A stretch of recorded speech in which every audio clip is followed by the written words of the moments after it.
احمده واصلي على رسوله الكريم اما بعد اعوذ بالله من الشیطان الرجیم بسم اللہ الرحمن الرحیم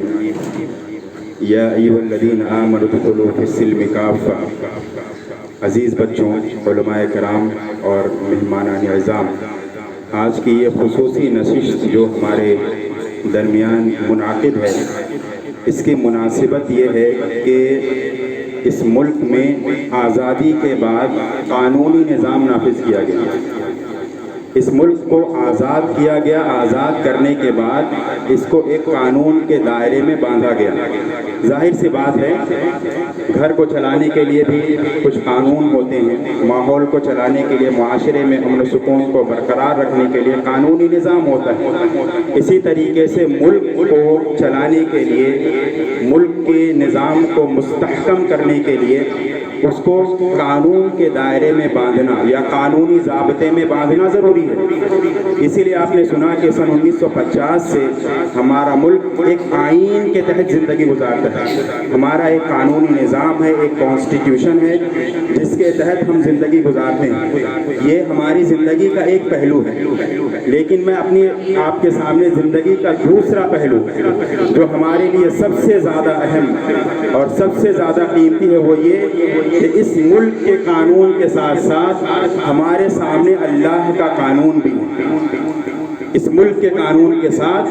ہمارے سامنے اللہ کا قانون ہے، جو صرف ملک ہندوستان پر نافذ نہیں ہوتا، بلکہ اللہ کا قانون دنیا کے چپے چپے پر، سارے گوشے پر نافذ ہوتا ہے۔ جس طریقے سے ہم یہاں پر ہندوستان میں اس ملکی قانون کے تحت زندگی گزارتے ہیں، اسی سے آگے بڑھ کر کے ہمارے سامنے ایک بات اور ہونی چاہیے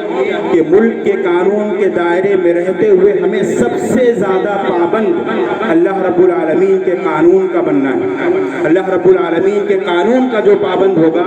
وہ ملکی قانون کے دائرے میں بھی اچھی طریقے سے زندگی گزارے گا۔ اس لیے اللہ رب العالمین کا مطالبہ ہے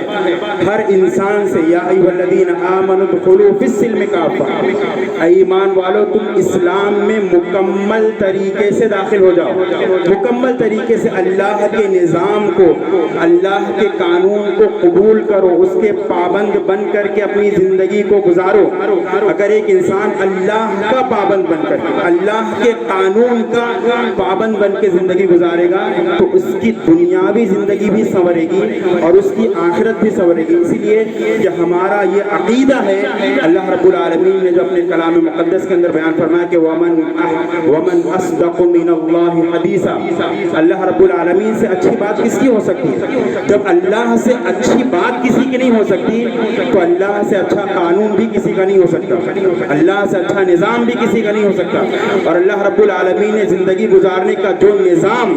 قرآن کے ذریعے سے، حدیث کے ذریعے سے، اللہ کے رسول صلی اللہ علیہ وسلم کی ذاتی زندگی کے ذریعے سے ہمیں اور آپ کو سکھلانے کی کوشش کی ہے میرے بھائیوں، وہی نظام ہماری زندگی کا اصل نظام ہے۔ اور اسی نظام کے تحت رہ کر کے جب ہم زندگی گزاریں گے تو یقین جانیے اللہ رب العالمین نے جو جنت کی بشارت دی ہے، اس جنت کے مستحق ہم اور آپ بن سکتے ہیں، بشرط یہ کہ ہم سب سے زیادہ اللہ رب العالمین کے قانون کا پابند ہو کر کے زندگی گزاریں۔ اسی لیے آپ دیکھیں قرآن مقدس میں بہت ساری جگہوں پر اللہ رب العالمین نے کہا کہ یا ایھا الذین آمنوا اطیعوا اللہ واطیعوا الرسول، اے ایمان والو اللہ کی اطاعت کرو، اللہ کے رسول کی اطاعت کرو۔ اطاعت کا معنی یہ ہے کہ ہم ان باتوں کو جو اللہ نے ہمیں سکھلائی ہیں اور ان باتوں کو جو اللہ کے رسول صلی اللہ علیہ وسلم نے ہمیں بتلایا ہے، وہ باتیں بحیثیت ضابطہ، بحیثیت قانون اور بحیثیت زندگی گزارنے کا ایک نظام، ہم اس قانون اور نظام کے دائرے میں رہ کر کے اپنی زندگی کو گزارنے کی کوشش کریں۔ نتیجہ یہ ہوگا کہ ہم ملکی قانون پر بھی اچھے طریقے سے عمل کر پائیں گے اور ساتھ ہی ساتھ اللہ رب العالمین کا جو قانون، جو اصل قانون ہے اور زندگی گزارنے کا اصل مقصد ہے، ہم اس پر بھی اچھے طریقے سے عمل کر پائیں گے۔ اللہ رب العالمین سے دعا کرتے ہیں کہ اللہ تبارک و تعالی ہمیں ملکی قانون کے تحت رہ کر کے اللہ رب العالمین کا جو اصل قانون ہے اس کے تحت اپنی زندگی گزارنے کی توفیق عطا فرمائے۔ آمین وآخر دعوانا الحمدللہ رب العالمین۔ السلام علیکم ورحمۃ اللہ وبرکاتہ۔